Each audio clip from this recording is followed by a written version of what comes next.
Oi, gente, graça e paz, tenha a bondade de assentar-se. Prazer para alguns que eu estou vendo aqui pela primeira vez. Hoje é domingo, né, dia de vir na igreja. Mas nós já estamos aqui desde ontem, viu, gente? Hoje de manhã também, estava bom. Hoje de manhã, irmão, foi uma carnalidade nessa igreja, que misericórdia. E eu já estou sabendo que quarta-feira vai ter outra, não é possível esse negócio. Já estão armando um esquema aí, pelas suas costas, estão armando uma carnalidade aí na quarta-feira, você fica esperto. Fazer o quê, né? Gente, tem sido um prazer muito grande voltar ao Tocantins, e dessa vez, passando aqui por Colinas, conhecer vocês pessoalmente. Eu já sabia da existência da Filadélfia de Colinas, eu expliquei ontem, não é, que a nossa igreja, a igreja que eu pastoreio, é a primeira de Brasília.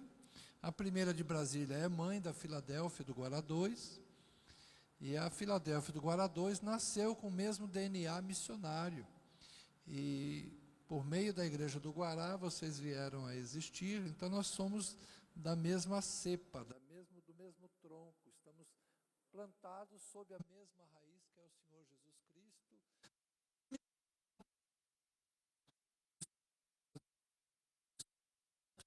A obra de Deus com alegria, com gratidão, sem constrangimento, não pela força, não pela violência, não pela espada, mas pelo Espírito do Senhor. Amém?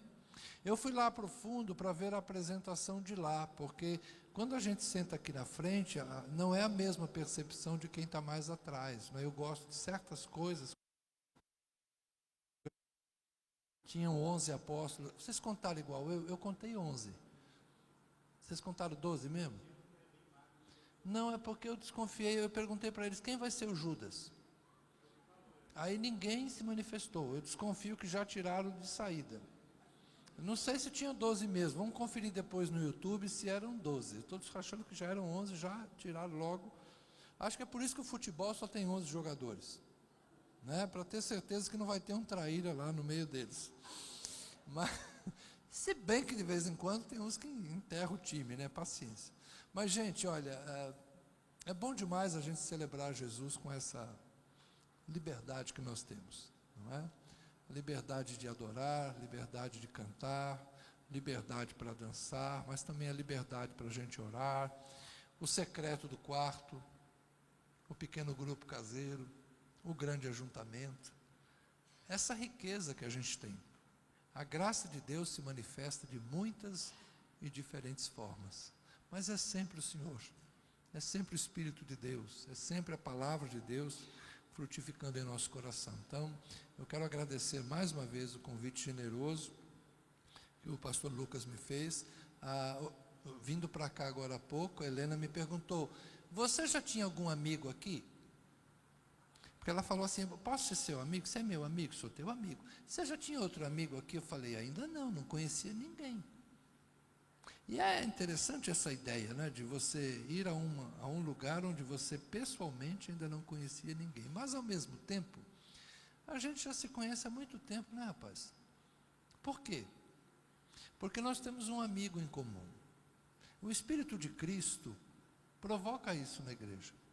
E eu não sei se vocês já viveram isso. Eu creio que nós que viajamos com mais frequência, percebemos isso com mais facilidade. Irmãos, a gente já se conhece. A gente tem assunto para conversar. A gente nunca se viu, mas a gente tem assunto para conversar. E dali meia hora de conversa, a gente já está falando de coisas extremamente pessoais. Por quê? Porque há uma intimidade em Jesus Cristo, há uma proximidade na fé, há uma confiança em amor. Lá atrás, quando os apóstolos falavam sobre hospitalidade, eles estavam falando de uma época em que as pessoas se deslocavam pelo Império Romano, às vezes voluntariamente, às vezes de forma obrigada, como está escrito lá em Atos, por causa da perseguição de Estevão, os irmãos se dispersaram. E as pessoas saíam para onde dava conta de ir, debaixo de perseguição, viajando a pé. Uns conseguiam viajar muito durante o dia, outros talvez tivessem crianças, outros talvez tivessem idosos. Uns tinham que levar muita tralha, outros talvez não levassem nada. Onde é que eles paravam? Quem os abrigava? Quem os acolhia? Eram os irmãos. Dizem que havia até mesmo uma estratégia para eles identificarem cristãos. Que um cristão chegava numa cidade onde ele não conhecia ninguém, ele ia para a praça e ele no chão pegava uma vara e riscava um semicírculo.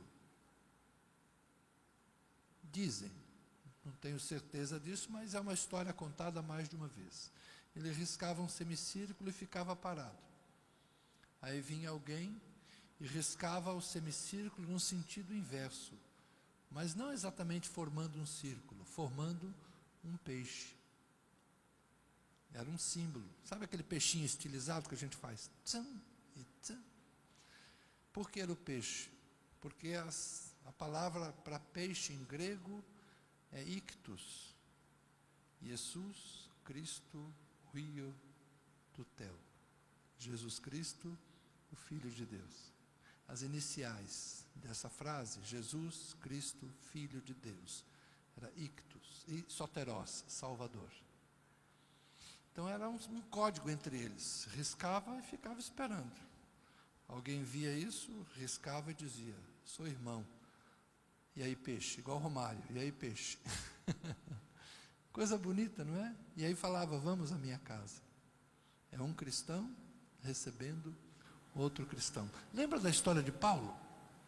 Paulo encontra Jesus no caminho de Damasco e vai para Damasco, e ele fica lá na casa de uma pessoa, e o Espírito Santo vai lá e fala para Ananias, Ananias, vai na casa de fulano de tal, acho que é Simão o curtidor, lá está Saulo, eu preciso que você vá lá falar com ele. Mas Saulo, Jesus, ele veio lá de Jerusalém para perseguir os cristãos, o senhor quer que eu vou lá? Vai lá. Já imaginou? O medo do profeta, do homem de Deus, que vai lá encontrar o perseguidor, mas agora o perseguidor é um novo convertido, que precisa ser batizado. Que coisa linda, não é? Deus faz esses encontros. Capítulo 8 de Atos. O servo da rainha Candace está voltando para a África, para a Etiópia, na sua carruagem. E o Espírito Santo leva Filipe, vá ao caminho do deserto. Vá lá, na beira da estrada ele está, passa a carruagem, o homem para, ele sobe na carruagem, ensina sobre Jesus, dali a pouco ele diz, eis aqui a água, o que impede que eu seja batizado? Estes encontros que o Senhor permite acontecer, para que a sua graça se manifeste. Deus continua fazendo isso. Não é à toa que a gente está junto, meu amigo. Deus tem alguma coisa para me ensinar por meio de você. Eu recebi muito da graça de Deus entre vocês esses dias. A graça do Senhor coopera na vida de todos nós. Para mim é uma honra, é um prazer estar aqui. Fazia tempo que eu não pregava nos Salmos, eu resolvi, já que vocês escolheram um texto tirado do Salmo 51, Salmo 51, verso 10, eu resolvi trabalhar um pouco mais a teologia dos Salmos. Mas hoje eu quero trabalhar a palavra que vocês escolheram, constante. Lá em Brasília tem um amigo, o pastor Constantino. É o mesmo nome do antigo imperador romano, Constantino. Mas eu também conheci na Bolívia uma jovem chamada Constância. E que carinho eu adquiri por aquela menina, uma menina extraordinária, uma moça já de quase 30 anos agora talvez, fez seminário, missionária, servindo ao Senhor, uma menina diferenciada. Quando eu a conheci há alguns anos, eu via como a graça de Deus estava sobre ela. Depois de 5 anos eu voltei lá e era um culto de ordenação de um casal de pastores, outro casal de pastores, mas também Constância se tornando uma missionária da igreja. Constância, que nome bonito. A gente não usa mais esses nomes, não é? É muito raro você encontrar uma Perpétua. Perpétua na novela é vilã, né? Voltou a ser vilã de novo, não é? Ninguém usa esses nomes mais. Inocência, angélica. Angélica tem, né? Mas as angélicas de hoje não são muito angelicais. É interessante, não é? Porque havia virtudes que davam nome às pessoas. Inocêncio, eu conheço um pastor chamado Inocêncio. Mas é um nome raro da gente encontrar, não é? É mais fácil alguém chamar Eugênio. Parece um nome até prepotente, né? Eugênio. Puxa vida, seja mais humilde. Mas a constância, ser constante, é uma virtude. E talvez eu entenda o que você e os irmãos propuseram com isso. Como a gente pode ser constante? Como a gente pode ter uma vida linear? Ou talvez, de preferência, a gente gostaria que fosse uma linearidade ascendente. Que a nossa vida fosse um constante crescimento, que a nossa vida fosse uma constante intimidade com Deus. Nós gostaríamos que a realidade da nossa história fosse assim. Uma constante prosperidade, que a família nossa fosse constantemente serena e tranquila, que as nossas relações fossem permanentes, não sofressem reveses. Mas a gente sabe que a vida é mais ou menos como um eletrocardiograma. Meu amigo? A vida é assim, tem os picos lá embaixo, tem os picos cá, a vida é assim. Mas enquanto está assim, pelo menos está batendo, né? Está vivo. Se ficar assim. Meu amigo, uma linha reta assim no eletrocardiograma significa o quê? Parou, né? Parou. Eis que não há mais, não está mais entre nós. Então, parece que a realidade da nossa vida é essa variação de frequência. Tem uma frase que se diz aí no mundo da ciência. No universo, a única constante, vocês sabem qual é? A única constante do universo? A mudança. Ou seja, a única coisa constante no universo é que tudo está mudando. É uma outra forma de dizer, não existe constantes universais.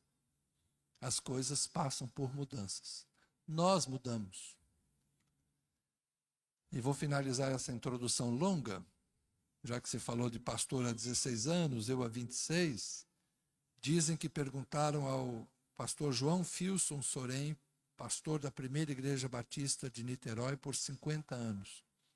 E perguntaram a ele, pastor, como a igreja lhe suportou por 50 anos?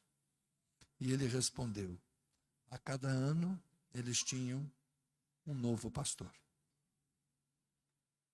Não importa quantos anos a gente esteja com as pessoas. Importa que nós nos renovemos. Eu não sou o Zé que chegou há 35 anos atrás na PIB, há 26 anos na PIB, onde eu cheguei com 35 anos de idade. Hoje eu sou um outro Zé. Eu já fui alguns Zés diferentes por lá. E estou vivendo esse meu novo momento. Então, o segredo para estar muitos anos é renovar-se. Assim como você se renova com sua esposa, não é verdade? A gente vive renovações no casamento, a gente vive renovações também no ministério. Que Deus te renove, Lucas, e que você experimente sempre um novo ano a cada janeiro. Amém? A igreja muda, as pessoas mudam, a gente também muda. E olha, lembre que Jesus disse, ninguém tendo provado o vinho velho, vai dizer que o vinho novo é melhor. Quanto mais a gente amadurece, melhor a gente fica. Mais humilde. Acabei de me contradizer, né? Mas deixa eu então entrar na mensagem. A ideia de constância. Nós estamos trabalhando nos Salmos. E eu quero pegar primeiro o Salmo 15. Se você tiver a sua Bíblia aí. O Salmo 15, ele de certa forma, ele tem uma visão romântica do rei Davi acerca do que seria ser constante. Davi começa este salmo com duas perguntas. Senhor, e aqui com todas as letras maiúsculas, significa que no original está escrito Yahvé. Yahvé, quem habitará no teu tabernáculo? Está vendo lá todas as letras maiúsculas? Quando você vê Senhor em caixa alta, no hebraico está escrito Yahvé. Yahvé, quem habitará no teu tabernáculo? Quem poderá morar no teu santo monte? Davi fez um tabernáculo para o Senhor. Quem conhece um pouco da história sabe que o rei Davi enfrentou um grande desafio. Quando o rei Saul morreu, Saul deixou um filho. E as tribos se organizaram para seguir o filho de Saul como rei. Mas a casa de Judá, a tribo de Davi, decidiu que Davi seria o seu rei. Então houve uma primeira divisão. Davi era rei sobre a tribo de Judá e Mefibosete reinou sobre as outras tribos. Durante 7 anos houve essa divisão e houve inclusive alguns conflitos armados entre Judá e as outras 11 tribos. O problema é que imediatamente na fronteira de Judá estava Benjamim, a tribo de Saul e de Mefibosete. Quando, depois de 7 anos, Davi se torna rei sobre as 12 tribos, Davi tem que atrair o povo. Ele tem que mudar a situação para que as 12 tribos, de fato, se sintam confortáveis sobre o seu governo. Davi é um hábil político. Nós normalmente falamos de Davi como salmista, de Davi como rei, como soldado, mas Davi era um homem diferenciado na sua inteligência. Então, ele pensou estrategicamente: onde é que eu vou colocar a capital, o centro do meu reino? Onde é que eu vou morar? Eu quero reinar sobre as 12 tribos. Se eu reinar sobre Judá, se eu morar em Judá, eu tenho que morar em Judá, porque Judá é minha tribo, é o meu povo, foram eles que primeiro me reconheceram. Mas se eu ficar aqui em Judá, as outras tribos vão achar que eu estou aqui e não sou o rei deles. Então eu preciso sair de Judá e morar num outro território. Aí ele se lembrou de Salém dos Jebuseus, a Jerusalém, que até então não havia sido conquistada. Está pertinho de Judá, mas está dentro do território de Benjamim. É uma cidade estratégica, uma cidade alta, difícil de conquistar e que os israelitas nunca haviam dominá-la. E aí ele chega assim e fala: quem tomar Jerusalém vai ser o chefe do exército. Joabe vai lá, conquista a cidade, e Davi então, no território de Benjamim, numa cidade nova que nunca havia sido dos israelitas, coloca sua capital. E aí ele pensa consigo mesmo: eu tenho que trazer Deus para perto de mim. E aí é que vem a estratégia de trazer a Arca da Aliança. Porque a Arca da Aliança, quem conhece bem a Bíblia, sabe que no período dos juízes, foi levada para uma batalha contra os filisteus ganharam a guerra, levaram a arca. A arca passou pelas 5 cidades dos filisteus. Nas 5 cidades onde a arca ficava, era praga de rato e hemorroida no povo. Gente, a Bíblia tem umas histórias muito interessantes. Vocês precisam ler mais a Bíblia para vocês se divertirem. Na cidade que ficava a arca, praga de rato e hemorroida. Aí não, leva essa coisa para lá. Ia para outra cidade dos filisteus. Depois que passou pelas 5 cidades dos filisteus, eles mandaram a arca para Judá de novo. E aí colocaram num carro de boi e a arca ficou na casa de um homem chamado Obed-edom. E Davi então pensou consigo: eu tenho que trazer a arca para perto de mim.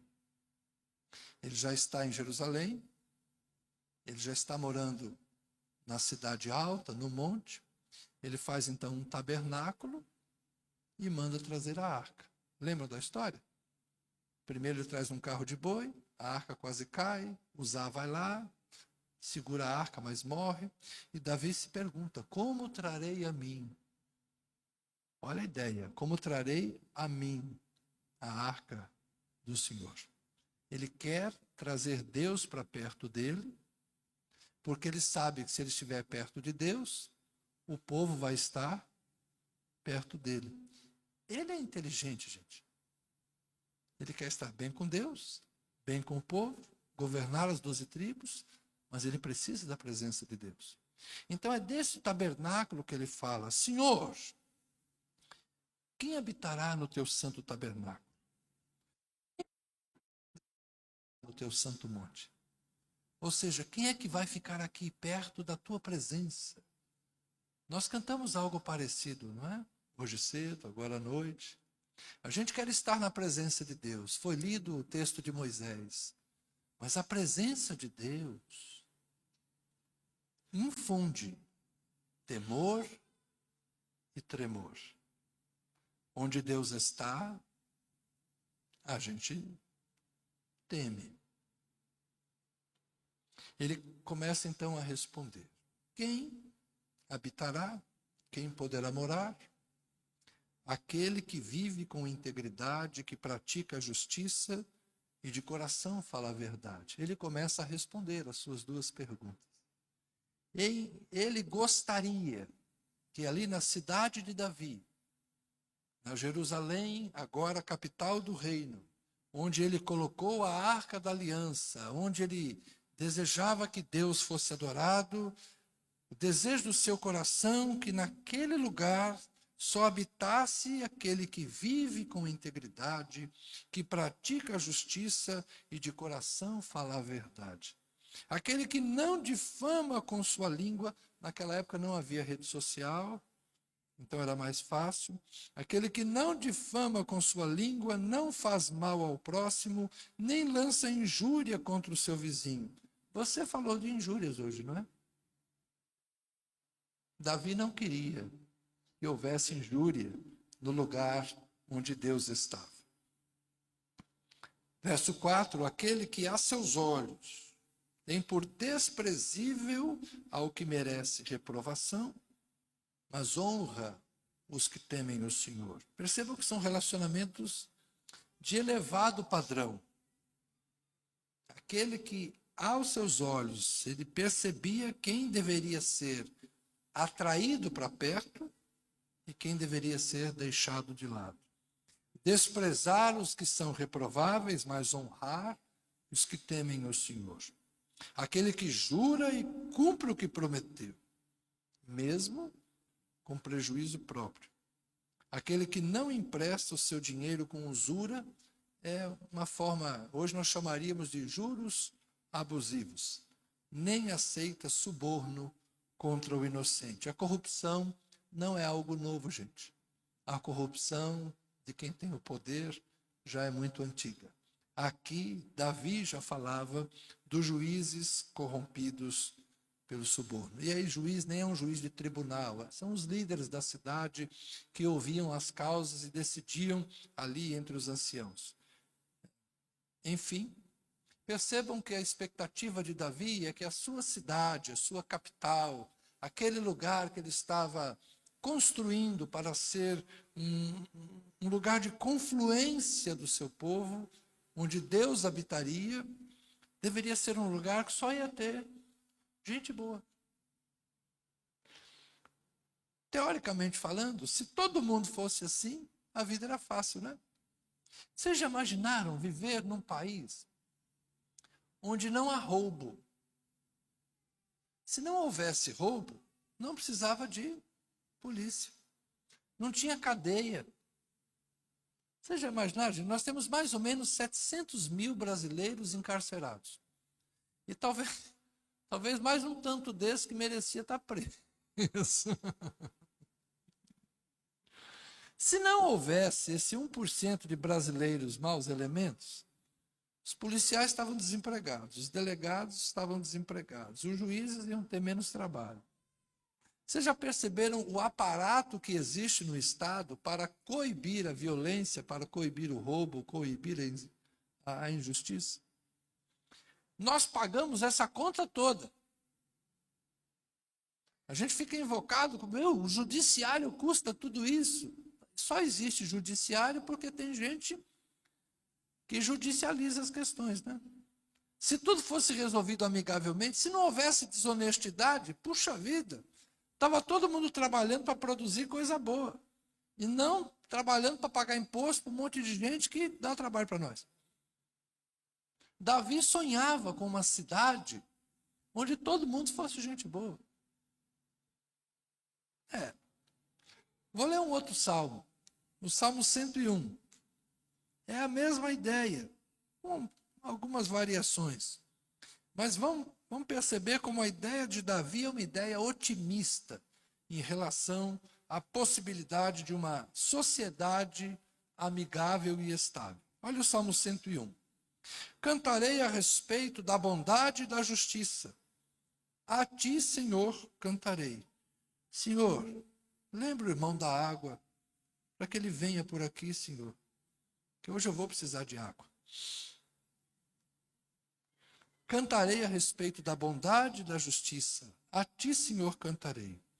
Quero com sabedoria, olha que verso lindo. Quero com sabedoria refletir no caminho da perfeição. Quando virás ao meu encontro? Em minha casa andarei com sinceridade de coração. Não porei coisa injusta diante dos meus olhos. Aleluia, Deus te usa. Galardão de profeta para essa menina. Não porei coisa injusta diante dos meus olhos. Detesto a conduta dos que se desviam. Nada disso se pegará em mim. Show. Longe de mim o coração perverso, não quero conhecer o mal. Ao que às escondidas calunia o próximo, a esse destruirei. Como Davi era rei, né, ele tinha algumas frases um pouco mais pesadas. Né? O espírito da lei não é exatamente o espírito da graça. Depois a gente chega lá. Mas observe. Longe de mim o coração perverso, não quero conhecer o mal. Ao que às escondidas calunia o próximo, a esse destruirei. O que tem olhar arrogante e coração orgulhoso, não o suportarei. Os meus olhos procurarão os fiéis da terra para que morem comigo. O que anda em reto caminho, esse me servirá. Percebe quem Davi quer ter perto de si e de quem ele quer distância? Não ficará em minha casa o que usa de fraude, o que fala mentiras, não permanecerá diante dos meus olhos. Manhã após manhã, destruirei todos os ímpios da terra, para limpar a cidade do Senhor dos que praticam a iniquidade. Uau! Limpar a cidade do Senhor dos que praticam a iniquidade. Lendo esses dois salmos, a gente moraria?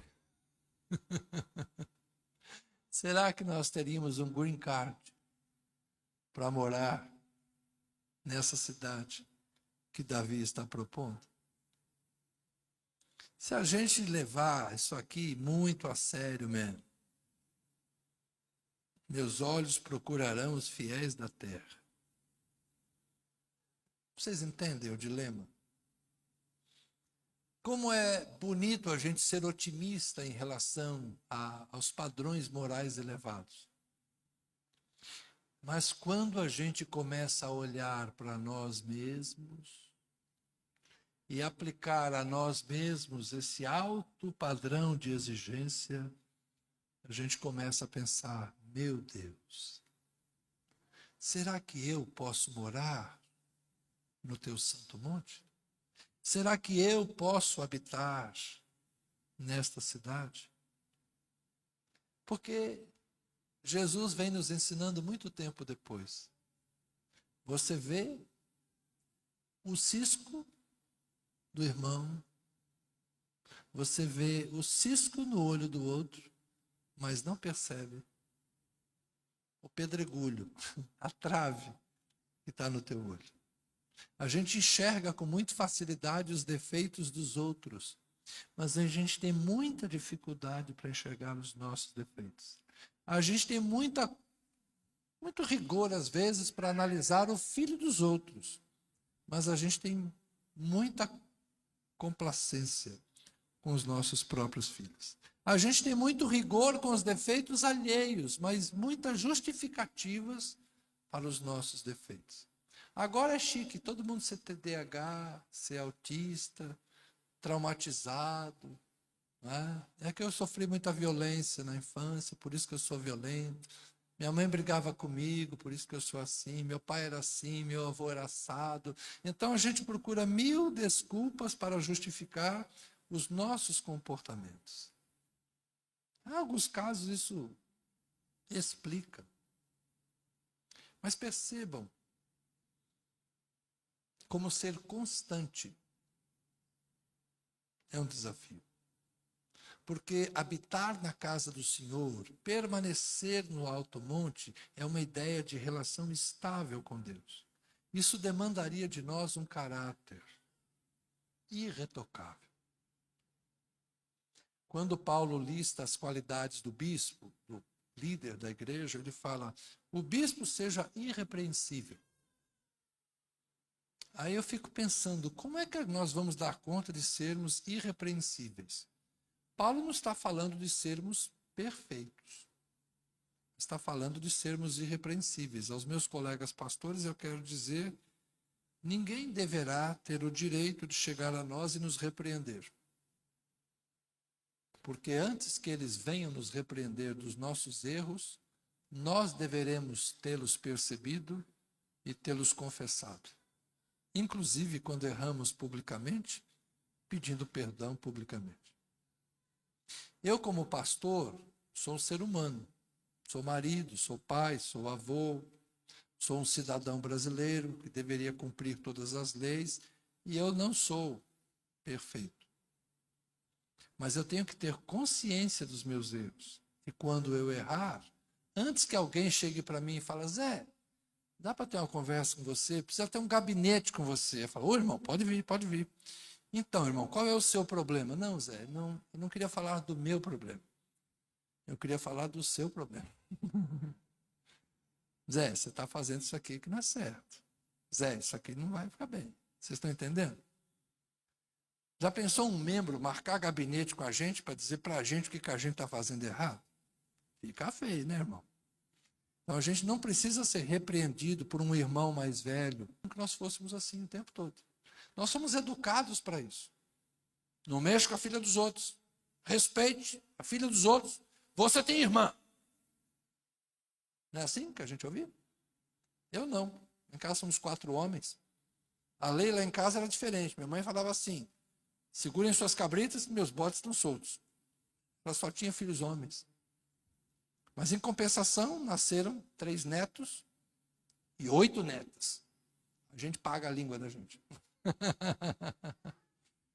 Mas nós aprendemos a respeitar a filha dos outros, porque nós temos filhas, e hoje eu tenho netas. Vocês estão entendendo o que eu quero dizer, não é? Não preciso me alongar muito nisso. O padrão moral para nós é mais alto. Na lei, a gente foi educado assim, depende de nós. Nossos pais tentaram fazer de nós homens e mulheres melhores. Mas é difícil ser constante. E é por isso que eu quero ler um texto do Novo Testamento, que me traz esperança. Se eu for pelo jeito do Davi, não darei conta de estar na presença de Deus. Mas eu tenho uma outra resposta. Pós Jesus Cristo. Carta de Paulo a Tito, no capítulo 2, o verso 11. Carta de Paulo a Tito, capítulo 2, verso 11. Se Davi imaginava que pelo esforço e pela sua mão ele poderia limpar a cidade, eu creio que Deus tem algo melhor. A graça de Deus se manifestou trazendo salvação a todos. Glória a Deus. A graça de Deus se manifestou trazendo salvação a todos. Ela, a graça, nos educa. Olha que frase bonita. Ela, a graça, nos educa para que, renegadas a impiedade e as paixões mundanas, vivamos neste mundo de forma sensata, justa e piedosa. É a graça que nos educa. Não é o rigor da lei. Às vezes a gente pensa que o rigor da lei vai colocar a gente no trilho. A gente acha que a punição rigorosa, exemplar, vai resolver os problemas da humanidade. Os presídios são uma prova de que isso não funciona.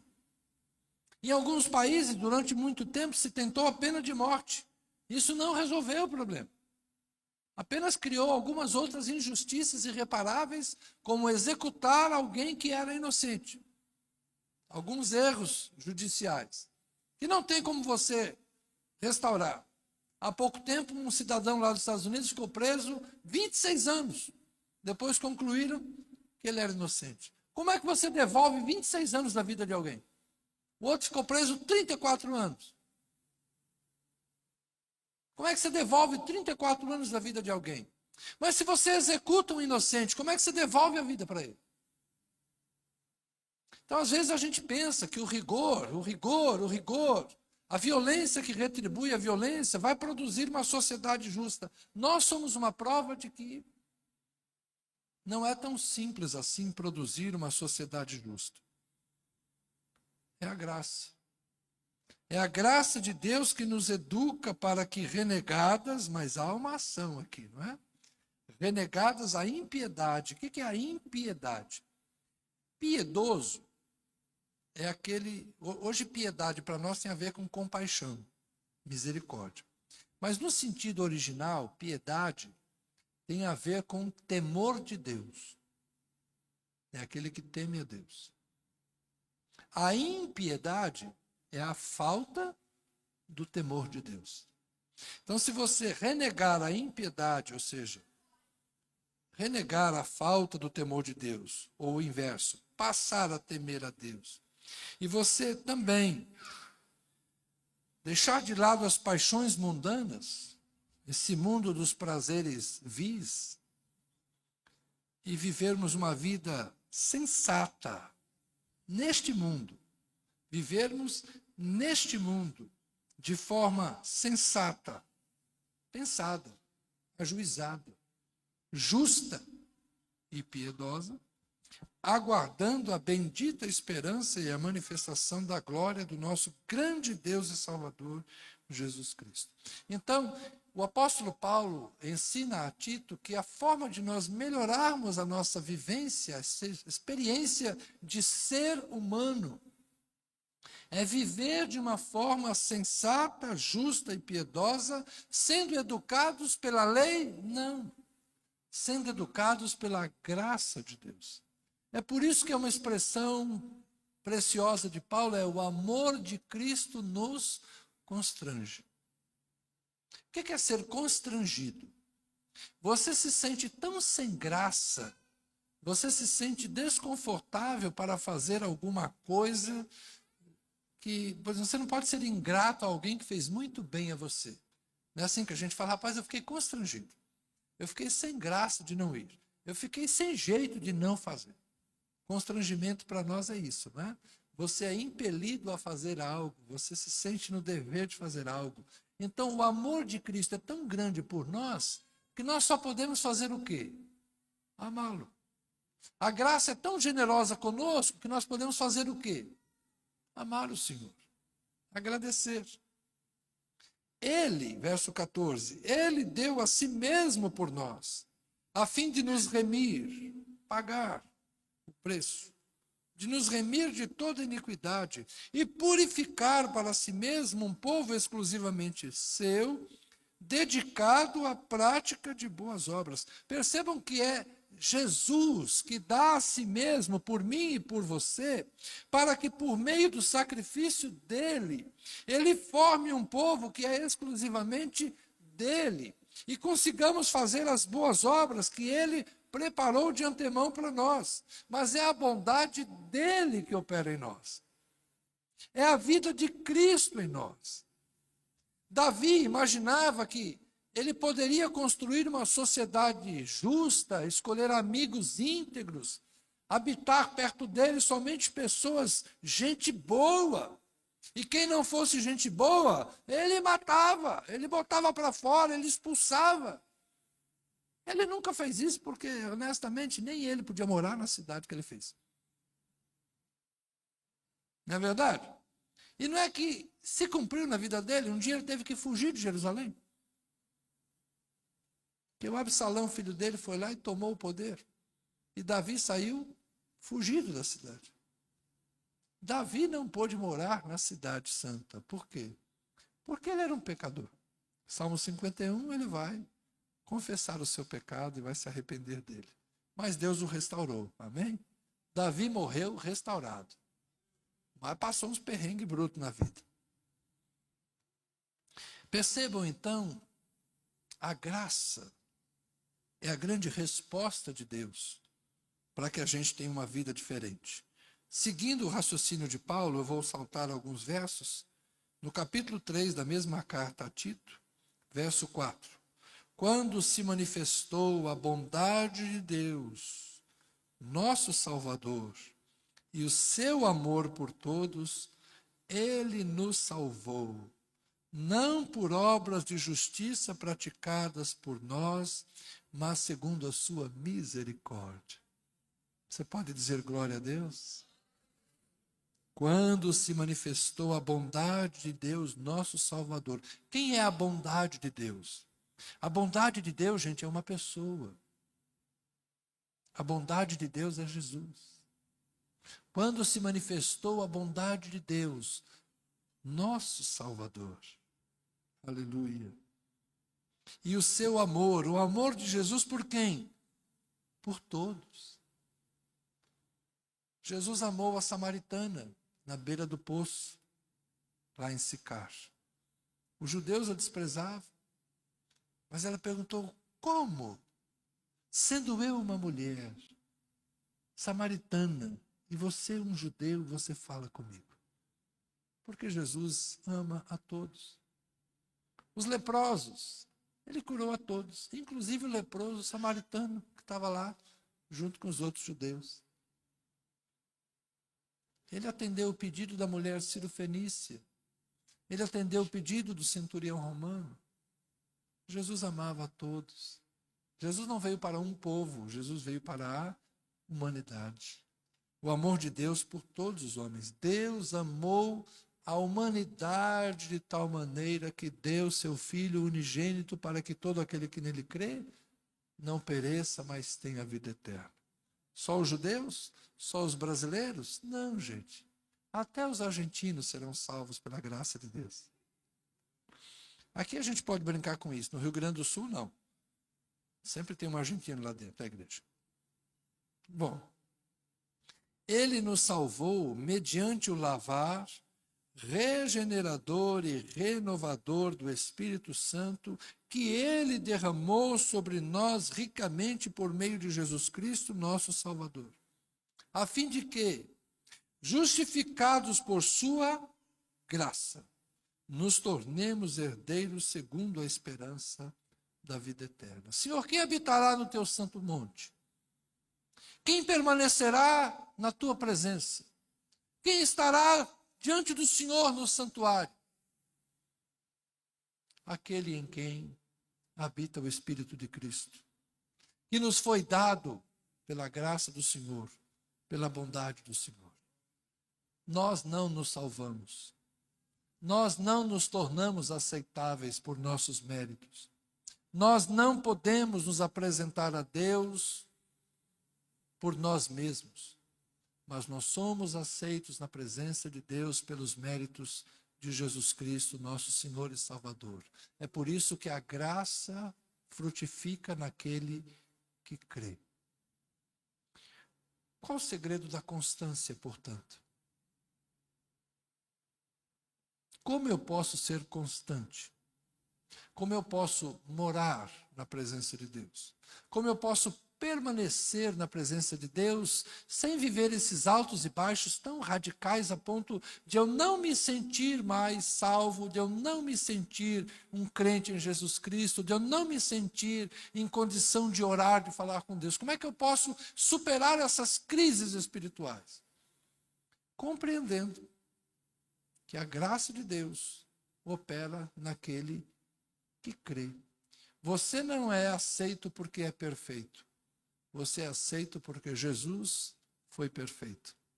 E a graça de Deus, a bondade de Deus, aplica em mim e em você a justiça de Cristo. Aceite que Jesus seja o teu Salvador. Aceite que Jesus seja o teu justificador. Aceite que a verdade de Jesus é superior ao nosso fracasso e aos nossos enganos, à nossa hipocrisia de vez em quando. Que a espiritualidade de Jesus é o segredo da nossa vida no Espírito. E apesar de não orarmos tanto quanto gostaríamos, apesar de não conhecermos as Escrituras tanto quanto gostaríamos, apesar de não sermos as pessoas retas e perfeitas do jeito que nós gostaríamos de ser, Deus nos ama, Deus nos aceita por meio de Jesus Cristo e o seu poder se aperfeiçoa na nossa fraqueza. Nós vamos crescendo de fé em fé, de glória em glória. E no dia de Cristo, como chegou para o nosso irmão hoje de manhã, seremos transformados. Eu e você ainda lidamos com as nossas fraquezas. Uns de nós estão melhor, outros estão não tão bons, mas nós estamos vivendo sob a graça de Deus, sob o perdão do Senhor, sobre a bondade do Senhor, e é como cantamos: tua bondade me seguirá, tua bondade me seguirá. Nós podemos não ser tão fiéis como gostaríamos, mas o Senhor é fiel para nos sustentar. Agora, no que depende de mim e de você, meus irmãos, vamos nos esforçar, vamos nos entregar, vamos buscar, vamos fazer aquilo que nos é possível fazer, acreditando que Deus fará o demais. Como escreveu Paulo aos Filipenses, aquele que em vocês começou a boa obra, há de concluí-la até o dia de Cristo. Ser constante. Aos nossos olhos, nós parecemos inconstantes. Mas talvez aos olhos de Deus a coisa seja diferente. Deus olha para nós e fala aí, o espírito do meu filho continua em você. Por isso que Davi orou: não retires de mim o teu espírito. Amém? Em você habita o Espírito Santo? Se habita, você é do Senhor. Se você é do Senhor, permaneça assim. Encha-se do Espírito Santo. E um último conselho. Aos de Colossos e ao de Éfeso, Paulo escreveu: encham-se do Espírito, falando entre vocês com salmos, hinos e cânticos espirituais. Uma boa forma de nos enchermos do Espírito de Cristo é o ajuntamento. Que as nossas reuniões sejam trocas de experiência, de aprofundamento da fé, que as nossas conversas sejam edificantes, que os nossos momentos em pequenos ou em grandes grupos possam sempre produzir a manifestação da bondade e da glória de Deus entre nós. A nossa vida pode ser uma constante de crescimento. Existe nos cursos de liderança tem a pirâmide de Maslow, né? A gente sobe um pouco e para num patamar. Depois sobe mais um pouco e para em outro patamar. Sobe um pouco e para. Dificilmente a história da gente é assim. Mas ela vai dando suas ascendências. E eu espero que assim seja com você, meu amigo. Assim continue a ser na minha vida. E de fé em fé, de glória em glória, a gente vai experimentando o que de bom Deus nos tem dado, que é Jesus Cristo, nosso Salvador, e o Espírito Santo, que já habita em nós. E se Ele nos deu o seu Filho, não nos dará com Ele todas as demais coisas? Por favor, coloque-se em pé. Vamos orar.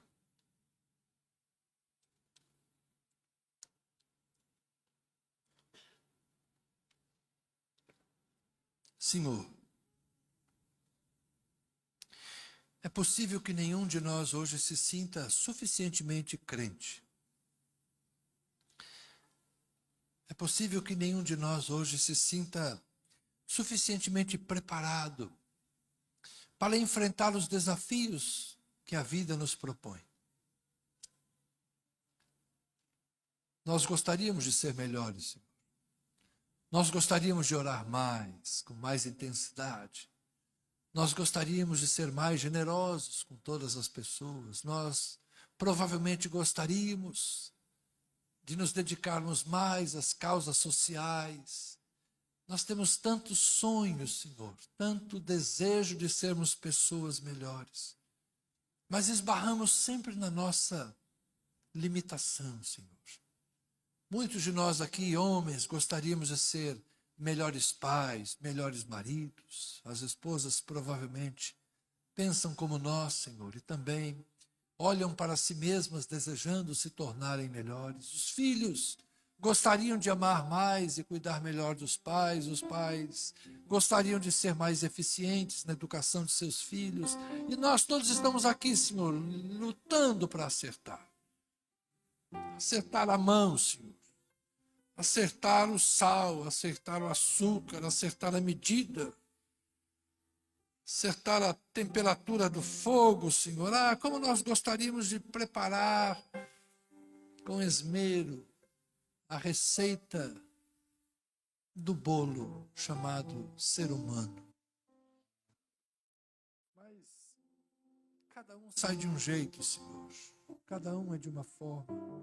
Cada um conhece a sua dor, cada um conhece a sua luta. Cada um enfrenta os seus desafios e nós queremos pelo menos aprender, Senhor, nessa noite, a não julgarmos uns aos outros, a não condenarmos uns aos outros, mas amarmos uns aos outros. E exercemos o dom da paciência, o exercício constante da longanimidade, para vivermos em comunhão apesar das nossas imperfeições, para vivermos em santidade e em temor, apesar de não sermos constantes, Senhor. Que nós aprendamos que a Tua graça é o que nos une, Senhor. O perdão, a bondade, a remissão proposta por meio de Jesus Cristo, nosso Senhor. Não foram as nossas obras, Senhor, que nos tornaram agradáveis e aceitáveis aos Teus olhos. Mas foi o Teu amor que nos abraçou e que nos acolheu, apesar das nossas imperfeições. E nós te damos graças, Senhor. E bendizemos o Teu nome, porque nos amaste antes que te amássemos. E nos acolhestes antes que te recebêssemos. Senhor, que o nosso coração hoje se torne maleável, moldado segundo os Teus propósitos. E que esta igreja, Senhor, experimente o bálsamo da cura nos relacionamentos. Que esta igreja experimente uma nova condução do Teu Espírito Santo para os propósitos elevados que o Senhor tem para cada um de nós, mas também para todos nós em comunhão. Que a fé seja multiplicada, que o amor seja aprofundado, que a esperança seja renovada, Senhor, e a comunhão, a unção, a graça do Senhor transborde nesses corações. Oro assim, Senhor, confiado que a Tua bondade e a Tua fidelidade são o nosso segredo de sermos um povo santo, separado por Ti, para o louvor da Tua glória. Amém.